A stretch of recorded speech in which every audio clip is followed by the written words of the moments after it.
Yeah, we did try it.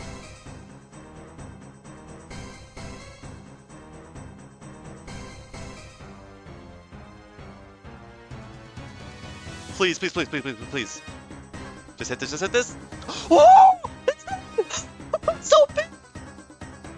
17.4 record is done! That was huge! We melted it! We did so much more damage than we needed. Let's go! You were here, chat. That was so big as well. Like, it was 94 HP. I hit 117. So much extra damage. You saw it, chat, here. World record complete for Team KC. Hey everyone, Molgo Kirby here with a new Hespori world record.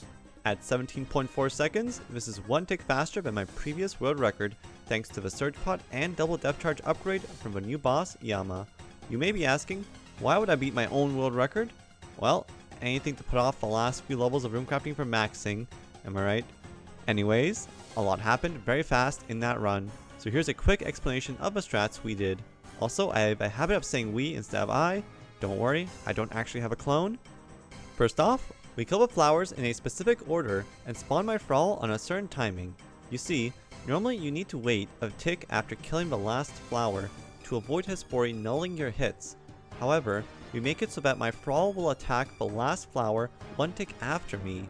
This causes the flower to die one tick faster, so that Hespori becomes vulnerable sooner and I can attack Hespori without having to wait. We call this mechanic overkill. To keep it short and simple, if an NPC reaches 0 HP and another attack hits it after that, it will start its death animation one tick sooner. If you're wondering why this happens, all I can say is spaghetti code. Now, once the flowers are dead, I DDS Hespori, then I equip blowpipe and cast death charge. Then I set my blowpipe to long range, then I equip my Chally, and Chally spec the boss. Why did I have to go through all that with my blowpipe? Well, my dragon Thrownaxes need to be on long range to reach the flowers at the back, and they share attack styles with my blowpipe, which needs to be on rapid. I could set it to long range before equipping my dragon dagger.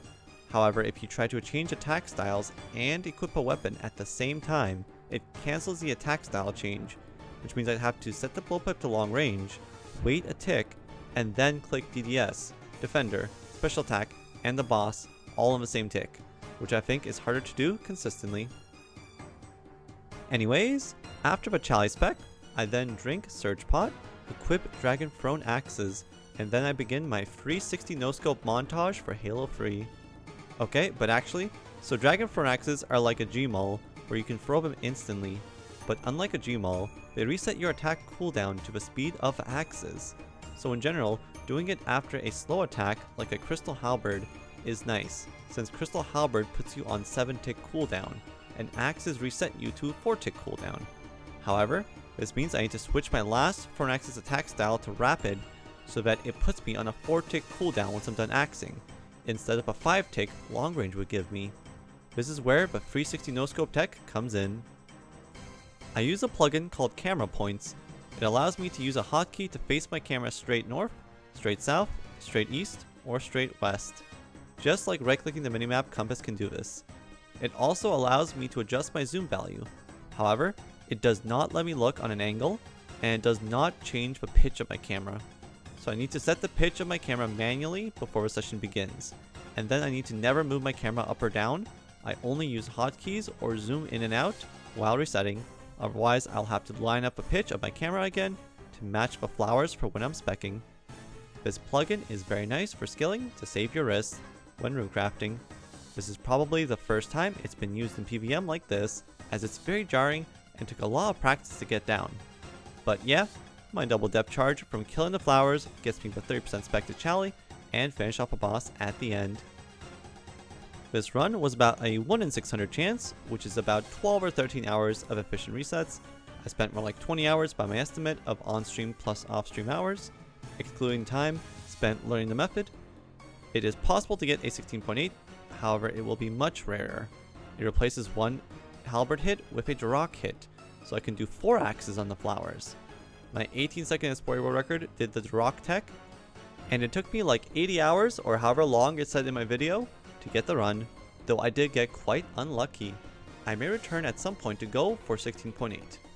16.2 and 15.6 are also possible, but these ones require tech that could take thousands of hours of resets, so I don't think anyone would consider them right now. Anyways, hope you all enjoyed this video. See you in the next video where I find another way to put off my last few runecrafting levels for maxing. Peace. Change for a ton of special attack. So yeah, it wouldn't really be worth if it's not just a slow weapon essentially.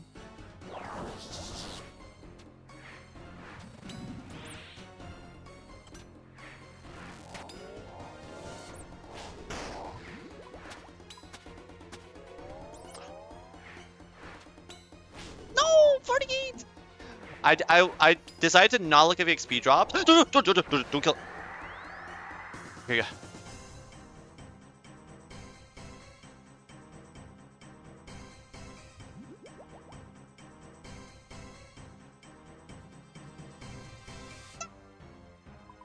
How dad? There's no way, dude. There's actually no